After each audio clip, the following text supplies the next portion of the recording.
At this point, you have likely heard about index funds and how important they are. I mean, Warren Buffett has talked about the value of index funds and how every good investor should have some. But here's the thing. There are hundreds of index funds out there, and many of them do different things, charge different fees, and they are all not built the same. And you usually don't want to have tons of them in your portfolio. So which ones should you own? What do they cost, and what are the pros and cons for each of them? Because yes, despite what some people think, there are some cons to some of these funds. Let's go ahead and break it down. I did do a video about some of the cons of index funds the other day and did one on Instagram last week, but here are my top 4. The first one, the stock symbol is FNILX. This is the Fidelity Zero Fund, essentially. I'll put the full name here, but it has a $0 expense ratio, which means it is basically free. Now, it tracks Fidelity's large cap fund, which is almost like the S&P. It's very close to the S&P 500. So this is going to be the best one if you are really concerned about fees. If you put $10,000 in this, after that year is over, you're not going to pay no fees. Okay, now you need to have a Fidelity account and all that type of stuff. But if you fee conscious, this one is worth it. Now, in the last 6 months, you would have made about 12.5%. In the last year, you would have made about 20%. That's good. That's solid. Now, who is this fund for? If you want something like the S&P 500, that is the largest 500 companies in the United States. For those that don't know what an index fund is, basically it tracks the stock market. Stock market goes good, this fund goes good, and vice versa, just dumbing it down to the lowest possible level. And basically, for those that don't know what an index fund is, I don't think I explained that, it tracks the stock market. So you buy this fund, if the stock market is good, then this fund is good and does the exact same thing. It tries to mirror the exact same thing. If the stock market is not good, then this fund is good. That's the super basic definition. But that is what this fund has done, right? But Fidelity creates its own index based on the S&P 500 if you want to get super technical or academic, okay? But 12%, 12.5% in the last 6 months, up 20% over last year. Good, solid, but people who are really fee conscious and you like Fidelity, because again, I think you can only get it through Fidelity Investments. So there you go for that one. Now, the next one here is very popular. It tracks the S&P 500, and that is the Vanguard ETF, VOO. This is the one you're going to see on Instagram and everywhere else, and there's no shade to that. Vanguard is, I think they invented index funds in like the 1970s, if I'm not mistaken. But that is, again, the most popular one. Now, if you put $10,000 in this one, this is just a standard measurement here, then you would have paid $3 a year. That is how cheap. That is how cheap index funds are, which is why people like them so much. So $3 a year if you put $10,000 for every $10,000 that you put into it, and up 12% in the last 6 months and up 20% over the last year. So that's what it's supposed to do, right? It's supposed to give you what the stock market has done, which also means that the S&P 500 must have been up right around 12% in the last 6 months and up 20% over the last year.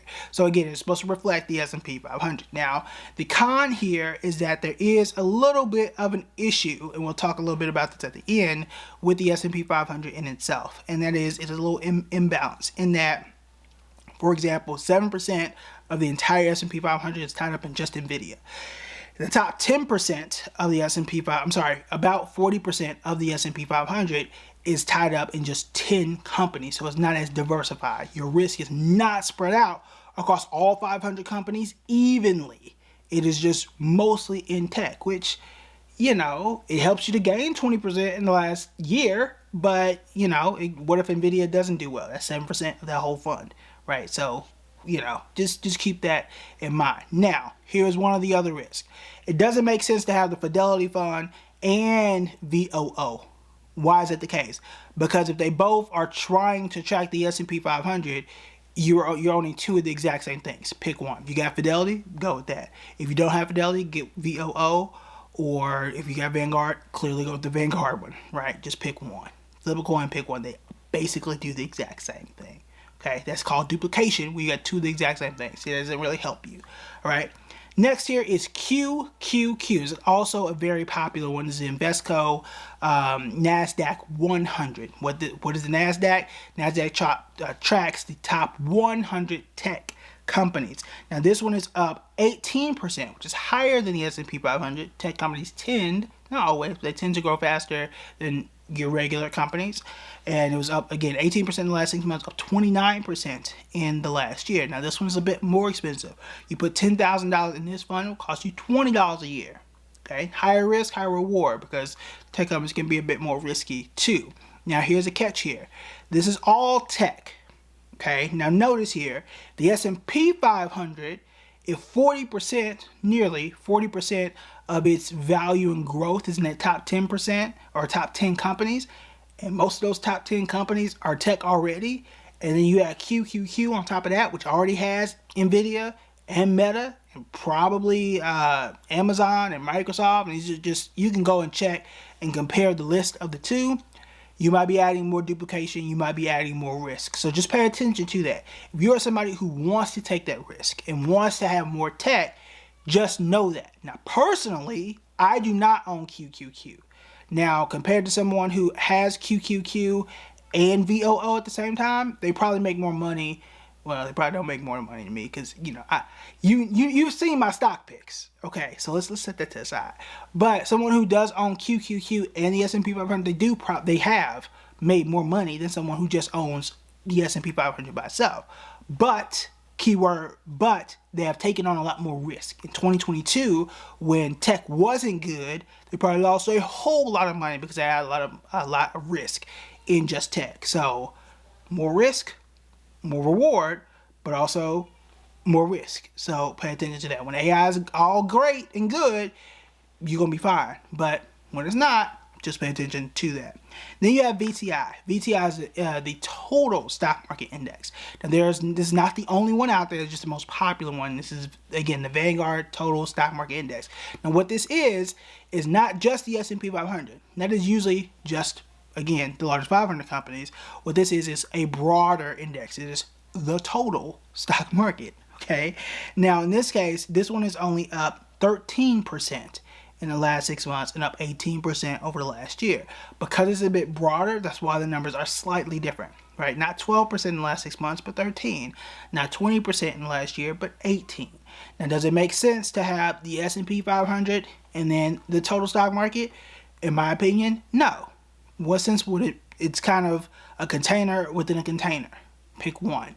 Usually for me, I usually go with VTI, right? Because I get a little bit more diversification. That's kind of what I want. For me, I usually go with VTI because I want the entire thing and to get a little bit more diversification, right? And I own individual stocks, so I kind of balance things out that way, right? You can check out that video I did about the risk with some of these index funds. You can kind of see what I mean. Then we have the ticker symbol RSP. That is the equally weighted fund. Now, if you are concerned about having so much money in tech and the risk with that, this fund balances everything out and says, hey, NVIDIA, I know you are the most valuable company, or Microsoft, or whatever company it is today. They said, I don't care. Everybody gets 0.25 or 0.26% across the board for all companies within the fund. Now, the advantage here is that if one company doesn't do well, it's not going to drag down the entire fund. The disadvantage is you're not going to make as much money. For example, here, it is only up 7% in the last 6 months and only up 10% over last year. Now, notice S&P 500, the NASDAQ, and these others are more tech weighted because they soak up more space in these funds. Well, the equally weighted fund says no. I don't care how big you get, you are only taking up the exact same amount of space as everybody else. So it's better for risk, right? It takes less risk, but you get less reward. So it's only gaining 10%, which is about half of the majority of these funds here. But if you go back to 2022, this fund didn't lose nearly as much as some of these others. So that is the pro and the con in this particular scenario. If you put $10,000 in this fund, you would have paid $20,000. So if we're looking at expenses, if we're looking at expense-wise, QQQ and RSP are the most expensive. For every $10,000 you put in this fund, you pay $20 a year. If you look at VTI and VOO, for every $10,000 you put in that fund, you're going to pay $3. And the only one that's free out of this list, and then the only one that's free on this list is the Fidelity Fund. Now, which one is going to work for you? It depends on what you're looking for. Depends on what you're looking for and what your goals are. If you want quote unquote total diversification, then VTI. That's what I'm with right now, and that's probably what I'm going to stick with. Now for me, and this is just personal for what I'm trying to do, I got, let's say 80% of my money in something like VTI. I set it aside. It's going to be broad. It's going to be diversified. Okay. And then the rest of it, I'm splitting in it for individual stocks, let's say 2 or 3% a piece. And I'm just picking stocks out of the sky. Let's say Boeing, we had talked about the other day. Let's say Hamwell, we talked about defensive stocks and things like that. Then I can diversify with stocks I know are not, keyword, are not already in the top 10 of the S&P 500 or the top 10 of VTI. That way, I know it's not going to be tech, because I already got tech inside my index fund, and these are companies that are already doing well. So I'm sort of rebalancing myself, right? But that's just me. That's just me. That's how I manage it, so I can get what I'm getting in the index fund and perhaps do just a bit better if those stocks are doing better. Something like NRG would be a third company. So I've got 80 and 246. So now I'm at 86%. Maybe I throw an international fund in there. And then I've got some bond funds. Boom, that's my portfolio, right? So that is one way. That's one way that you can look at it. So if you want to know how to manage your portfolios in other ways, or you want to know some individual stocks that you can add to your portfolio, you want to check out this video right here.